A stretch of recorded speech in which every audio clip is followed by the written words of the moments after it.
Drew, we're back here at Summer Game Fest Play Days. You got to check out a game we've been looking at the whole time. We're on the last day here. You got to check out a pixel art game called Replaced. What did you think about this one? Dude, this is the most beautiful pixel art game I have ever seen. I got to agree.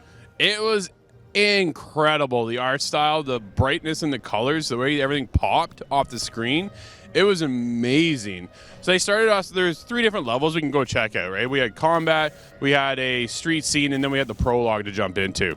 So the combat, super smooth, silky smooth, felt great, cool animations, very Batman-esque if you played the Arkham series, right? So you have your counters and your parries and all that kind of good stuff. It was, dude, it was a great time. Got to the boss fight, again, just that close, right? I'm pretty sure if I just stuck around a little bit longer, I would have absolutely had him. But it was a good time. It was fantastic. I think the art style is the biggest highlight. I think everybody, when they saw Replace, went, whoa. Yeah.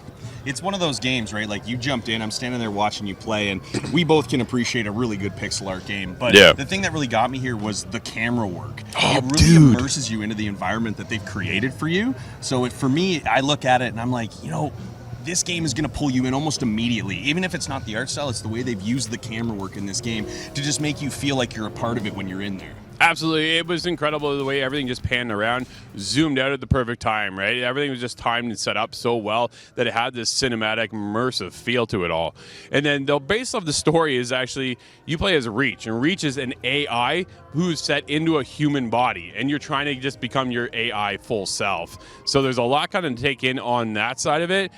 Prologue was pretty straightforward, but man, it sets up such a scene to get you into the game. I was like, oh, don't tell me we're done, man. Like, don't do this to me, right?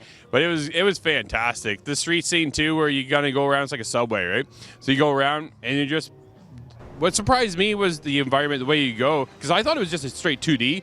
It's not. It's actually a 2D, 3D, right? Yes. So there are stairs you gotta come down and go around and whatever, right? So there's a lot of it, a lot more depth than what I was expecting. So that was really, really cool. So, yeah. It went from like, okay, this game looks cool to now top of my radar to when is it coming out? I asked, they're like, TBD is what I've been told to say. I'm like, come on, dude. It looks like it's ready to go. It does. They got a couple things to polish up. The frame rate is still a little janky, but they're still working on that, right? They still got a lot of things just to kind of slightly touch up, and this will be a standout, probably a Game of the Year contender for me. Oh, yeah, for sure, definitely. Yeah, absolutely. Keep it locked. ITGTV.com.